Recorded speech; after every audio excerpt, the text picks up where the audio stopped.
अस्सलामुअलैकुम, welcome back to my channel Sonia's fashion. 2-3 दिन से मैंने व्लॉग्स बनाने शुरू किए हैं। तो कल के व्लॉग में मैंने ये अंडा आलू का सालन जो है वो मैंने शेयर किया था, तो उसमें मैंने कंप्लीट रेसिपी शेयर नहीं की थी। तो मैंने सोचा कि इसकी कंप्लीट रेसिपी मैं अपने चैनल पे डाल देती हूँ, तो अगर किसी को बनाना होगा या मेरी रेसिपी को ट्राई करना होगा तो उसको फिर कंप्लीट रेसिपी मिल जाएगी। तो इससे पहले कि मैं अपनी सारी वीडियोस को डिस्कार्ड कर दूं या कुछ कर दूं, तो शायद किसी के लिए बेनिफिशियल हो जाए या फिर ये कि किसी को कोई आइडिया मिल जाए। वैसे तो अंडे आलू की ग्रेवी और अंडे आलू का सालन जो होता है वो तकरीबन हर घर में बनता है, लेकिन हर एक के टेस्ट अलहदा होता है, हर एक का तरीक़ा अलहदा होता है और डिफरेंट डिफरेंट मेथड से बनाते हैं लोग। कोई कोरमा के तरीके से बनाता है और कोई जो है वो नहारी के तरीके से। आजकल तो मैंने यूट्यूब पे देखा है कि किसी भी चीज़ में अंडे डाल देते हैं, नहारी के अंदर अंडे डाल देते हैं, कोरमे में अंडे डाल देते हैं। लेकिन जो हम बचपन से खाते आ रहे हैं, जो एक ऑथेंटिक अंडे आलू का सालन होता है, वो जो है उसमें कुछ नहीं होता। उसमें ना नहारी का टच होता है ना कोरमे का टच होता है, उसका एक अलग ही जायका होता है। तो अब कितने लोग मेरी इस बात से अग्री करेंगे और कितने नहीं, तो ये तो मैं नहीं बता सकती, लेकिन ये मेरी ओपिनियन थी। तो मैंने ये कहा कि अंडे आलू के सालन का एक अलग ही जायका होता है, वो किसी भी सालन से जो है मैच नहीं होता, अगर उसको जो हम लोग खाते हैं उस तरीके से। लेकिन अगर कोई एक ही तरीके से सारे सालन बना रहा है कि उसके हर सालन में एक ही चीज़, एक ही जैसा टेस्ट आ रहा है, तो फिर तो वो पता ही नहीं चलता कि हम डिफरेंस क्या है बाकी सारे सालनों में। तो इसके लिए मैंने सबसे पहले 4 आलू ले लिए थे और मैंने उनको धो के जो है वो काट लिया था और उसको क्यूब्स के अंदर काट के मैंने रख दिए थे। और मैंने दूसरी तरफ जो है वो अंडे भी उबाल दिए थे। वो भी मैंने 4 अंडे या 5 अंडे लिए थे और वो मैंने उबलने के लिए रख दिए थे। तो इस तरह मैं बना रही हूँ, अगले दिन भी काम आ जाएगा। और अगर मैंने कल भी यही शेयर की थी बात कि अगर नहीं इस्तेमाल हो पाता, नहीं खाया जाता, तो फिर मैं उसको अगले दिन ताहिरी के अंदर या इस तरह अंडे वाले जैसे चावल होते हैं वो बना के ऊपर अंडे सजा के और ताहिरी टाइप बना लेती हूँ, तो वो भी बहुत अच्छी लगती है। वैसे मेरे बच्चे अंडे आलू का सालन इतना शौक़ से नहीं खाते। जब छोटे थे तो खाते थे, लेकिन अब पता नहीं क्या हो गया उन लोगों को, उन्होंने खाना छोड़ दिया है। तो अब सिर्फ मैं अपने लिए बनाऊँ तो वो इतना सा बनाऊँ तो वो मुझसे थोड़ा बनता नहीं है। तो मैंने कहा चलो अगले दिन चावल या ताहिरी कुछ इस तरह बना लेंगे तो उसमें यूज़ हो जाएगा, या शायद किसी का दिल चाह जाए खाने का। तो 4 आलूओं को काट लिया और एक जैसे साइज़ में करके रख लिया और अंडों को भी उबाल लिया। और मैंने इसके लिए एक बड़ी साइज़ की प्याज ले ली, क्योंकि इसका मुझे सालन ज़्यादा चाहिए था। तो मैंने एक प्याज ले ली और उसको मैंने काट लिया और रफली काटा है, कोई बारीक नहीं काटना, क्योंकि मैंने इसको पीसना है, ग्राइंड करना है। तो ये मैंने 5 अंडे भी उबलने के लिए रख दिए और दूसरी तरफ मैंने वॉक चढ़ा दिया था। तो इसके अंदर मैं हस्बे ज़रूरत ऑयल डालूँगी। उतनी देर के अंदर मेरी अम्मी हमेशा मसाला जो है वो पानी में भिगो के रखती थी और कहती थी उससे जो है वो ग्रेवी अच्छी बनती है। तो मैंने उसी परंपरा को निभाते हुए, रस्म को निभाते, मैंने कहा चलो आज मैं मसाला इसमें निकाल के और जब तक भिगो देती हूँ तब तक मैं प्याज फ्राई कर लूँगी। तो इसमें नमक, मिर्च, हल्दी, धनिया ही डलता है। और हल्दी तो बस बिल्कुल चौथाई चमची डलेगी सिर्फ कलर के लिए, और धनिया जो है वो आप अपने हिसाब से लें। अगर आपको ग्रेवी ज़्यादा चाहिए तो फिर मैंने 3 टीस्पून लिए थे, लेकिन हीप फुल लिए थे।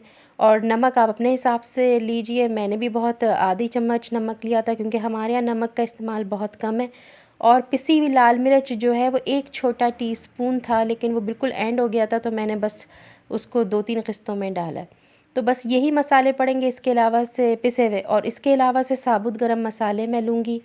तो उसके अंदर जो है सफ़ेद इलायची मैं बिल्कुल डालना भूल गई थी, क्योंकि वो मैं रखती हूँ फ्रिज के फ्रीज़र में कि उसमें कीड़े वीड़े ना लग जाएं। अब वो मैं लेने गई और फिर मेरे ध्यान से निकल गया। मैं सफ़ेद इलायची इसमें लाजमी डालती हूँ, बहुत अच्छा टेस्ट आता है उससे, लेकिन बस वो मेरे जहन से निकल गया। तो इसमें सफ़ेद इलायची लाजमी डलती है। और ये देखें, मैंने आपको कहा कि इसके अंदर मैं पानी मिक्स करके और इसको जो है वो रख देती हूँ, तो ये थोड़ा सा ना फूल जाता है मसाला और अच्छी ग्रेवी बनती है। तो बस हस्बे ज़रूरत ऑयल लिया, कोई में एक बड़ा स्पून होगा, जो सर्विंग स्पून होता है वो एक बड़ा सर्विंग स्पून होगा। बस इतना काफ़ी है, बस जितना आप प्याज फ्राई करने के लिए आपको जितना ऑयल चाहिए बस उतना ही लीजिए। मैं तो कम ही ऑयल यूज़ करती हूँ, लेकिन इतना भी मैंने इसलिए लिया ताकि जो प्याज है मेरी एक बड़े साइज़ की, तो वो सही से जो है वो फ्राई हो जाए इसके अंदर। तो प्याज को भी जो हम फ्राई करेंगे तो बहुत ज़्यादा वो तेज़ नहीं करेंगे। अगर बहुत ज़्यादा तेज़ करेंगे तो फिर उसका एक बहुत शार्प सा टेस्ट आएगा, जो कि ग्रेवी जो है वो बिल्कुल काली काली लगने लगेगी, उसका कलर भी चेंज हो जाएगा और वो फिर अच्छी भी नहीं लगती खाने में। तो हम जैसे क़ोरमे के लिए प्याज निकालते हैं ना, कि बिल्कुल सुनहरी सुनहरी प्याज, तो बस उस तरीके से निकालनी है। तो या अगर आपके पास छोटी प्याज़ें हों तो वो 2 ले लीजिए, और मेरे पास एक बड़ी साइज़ की प्याज़ थी तो मैंने वो ले ली, क्योंकि मुझे इसमें सालन ज़्यादा चाहिए था। क्योंकि अमूमन ये होता है कि आलू बच जाते हैं या अंडे बच जाते हैं और ग्रेवी या सालन ख़त्म हो जाता है, तो मैंने कहा कि सालन ज़्यादा चाहिए, तो इसलिए एक बड़ी प्याज़ ली। और एक ही चम्मच जो है मैंने इसमें लहसुन अदरक का यूज़ किया है। 1 टेबल स्पून है नाप से मैंने डाल दी थी, क्योंकि एक हाथ में मेरे मोबाइल था, कैम मतलब मैं शूट कर रही थी, तो मैंने 1 चम्मच लिया है। और उसके अलावा से मैंने 3 हरी मिर्चें और थोड़ा सा हरा धनिया लिया है, जो मैं बिल्कुल एंड में डालूँगी, मगर मैंने कहा मैं भूल ना जाऊँ, इसलिए मैं यहीं ला के रख लेती हूँ।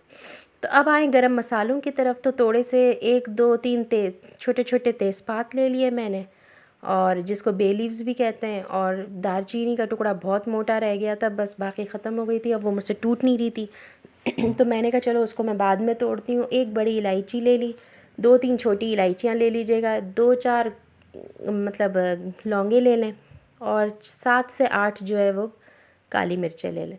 इसमें इस गरम मसाले का बहुत किरदार होता है। मैंने बहुत सारे लोगों के हाथ का अंडे आलू का सालन खाया है, लेकिन चूँकि मैं बचपन से ही ये वाली रेसिपी का खाती आ रही हूँ, तो मुझे जब तक इस तरीके का मैं ना खाऊं तो मुझे वो अंडे आलू का सालन लगता ही नहीं है।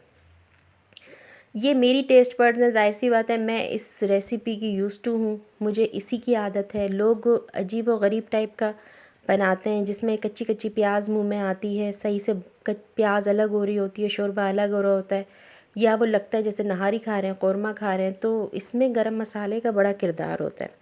तो तकरीबन ये 1 से 1.5 टेबल स्पून गरम मसाला होगा सब।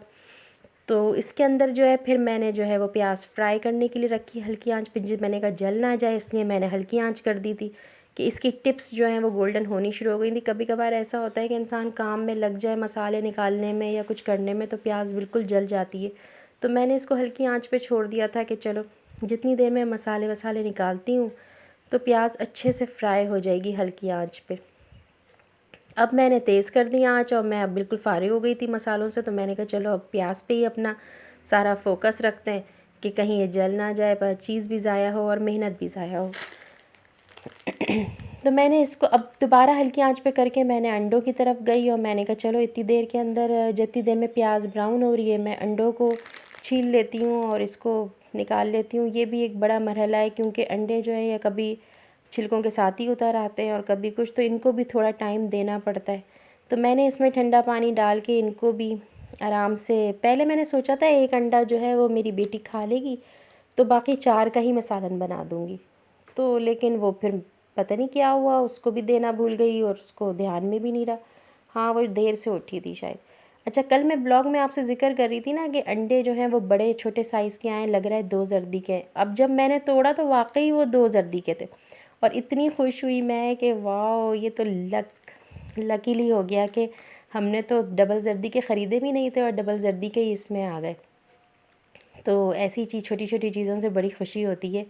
बात पैसों की नहीं होती कि पैसे बचे ये हुआ, लेकिन लकीली कोई ऐसी चीज़ आपको मिल जाए तो उससे बड़ी खुशी होती है। तो प्याज फ्राई करके मैंने निकाल लिए, और आपने कलर भी देख लिया था उसका, बिल्कुल सुनहरा गोल्डन था। वो मैंने ग्राइंडर में डाल दिया है, और मैंने आधा पाव के करीब जो है वो दही इसमें डाल दिया है। प्याज का कलर भी आप चेक कर लीजिए। और अब मैंने उसी ऑयल के अंदर जो है वो जो साबुत गरम मसाले थे वो डाल दिए, ताकि उसका जो अरोमा और फ्रेगरेंस है वो ऑयल के अंदर अच्छे से आ जाए। जलाना नहीं है बिल्कुल भी। और अभी हल्की आंच पे ही था और मसाला डाला है, बिल्कुल तेज़ आंच पे नहीं डालते हैं, वरना वो सारा मसाला जल जाता है। और फिर अब हम तेज़ करेंगे आंच, जो थोड़ा सा भूनेंगे। और सच में इसको भूनना है सही में, मतलब ये नहीं कि बस फ़ौरन अब बाकी चीज़ें डाल दें, वरना इस मसाले की जो कचैंद है वो फिर पूरे सालन में आती रहेगी और वो ख़त्म नहीं होगी। तो इसको सही से भूनना है अभी इस मोमेंट पे। तो वो जो बाउल में थोड़ा सा लगा हुआ रह गया था मसाला, तो उसमें भी थोड़ा सा पानी डाल के मैंने इसको रिंस आउट कर दिया, और इसको मैं अभी सही से अच्छा सा पकाऊंगी, इसको भूनूंगी, ज़रा सा टाइम दूंगी इस ग्रेवी को, ताकि इसके अंदर सही से जो है वो, मुझे कोई जल्दी नहीं थी, मुझे आराम से मैं बना रही थी। अगर जल्दी जल्दी मैं बनाती तो शायद मैं ज़रा जल्दी जल्दी कर लेती और कुकर में आलू वालू वो कर लेती, गला लेती, लेकिन मुझे कोई जल्दी नहीं थी तो मैंने कहा आराम से ये हल्की आंच पे, धीमी आंच पे पकते रहेंगे तो उस सालन की बात ही और होती है, जो आराम आराम से टाइम लग के बने। तो यहाँ पे मैंने पानी जो डाला था उसी के अंदर मैंने आलूओं को गला लिया है, आलू भी गल गए। और अब जो मैंने प्याज और दही पीस के ग्राइंड करके जो रखा हुआ था मिक्सचर, वो भी मैंने इसमें शामिल कर दिए। अब इसको भूनेंगे और इसको वहाँ तब तक भूनेंगे तेज़ आंच पे जब तक कि ये जो सफ़ेदीपन है, ये दही आपको इनविजिबल ना हो जाए, दही इस सालन में इतना यकजान हो जाए कि दही बिल्कुल भी ना दिखे कि आपने इसमें दही और प्याज डाली है। ये इस सालन की चेंज हो जाएगी शक्ल और बिल्कुल। और फिर आप जब ये दही इसमें पकेगा ना तो फिर इस सालन में जो टेस्ट और खटास आएगी वही इस सालन का जो मज़ा है उसको दोबाला करेगी। तो बड़े दिनों से दिल चाह रहा था अंडे आलू का सालन खाने को, लेकिन चूँकि बच्चे नहीं खाते, मियाँ इतने शौक़ से नहीं खाते, तो मैं इसी चक्कर में थी कि किसी दिन ऐसी दिन बनाऊँगी जब मुझे उनका कोई रेसिपी नहीं बनानी होगी या उन लोगों के लिए पकाना नहीं होगा, तो फिर मैं पकाऊँगी। बहुत दिनों से दिल चाह रहा था, मगर वो ये कि बस इसकी बारी नहीं आ पा रही थी, तो आज मैंने सोचा कि बना ही लो। अब मैंने इसमें 3 हरी मिर्चें शामिल कर दी डंडियाँ निकाल के, और फिर मैंने इसमें अंडे भी डाल दिए। अब इसको सालन को ज़्यादा नहीं पकाना है, सालन ऑलमोस्ट पक चुका है, अंडे भी उबले हुए हैं, बस आप इसमें ये डालिए। हरी मिर्चों को भी डाल के आपको सालन में नहीं पकाना है। बस ये जो 3 चीज़ें डलेंगी ना, अंडे, हरी मिर्च और अब मैं डालने वाली हूँ हरा धनिया, बस इन तीनों चीज़ों को आप इसमें डालिए और सालन को जो है वो बस आप चूल्हा बंद करके और बस ढक के और छोड़ दीजिए। तो हरा धनिया और हरी मिर्चें जो हैं वो अपना खुशबू जो है वो सालन में उतार देंगी। तो इस तरह अंडे आलू का सालन तैयार हो गया। इसकी कंप्लीट रेसिपी मैंने आपको दे दी। फिर भी कोई क्वेरीज़ वगैरह हो तो कमेंट बॉक्स में पूछ लीजिएगा। होप सो आज की रेसिपी आपको अच्छी लगी हो, लाइक कर दीजिएगा, सब्सक्राइब कर दीजिएगा। अल्लाह हाफ़िज़।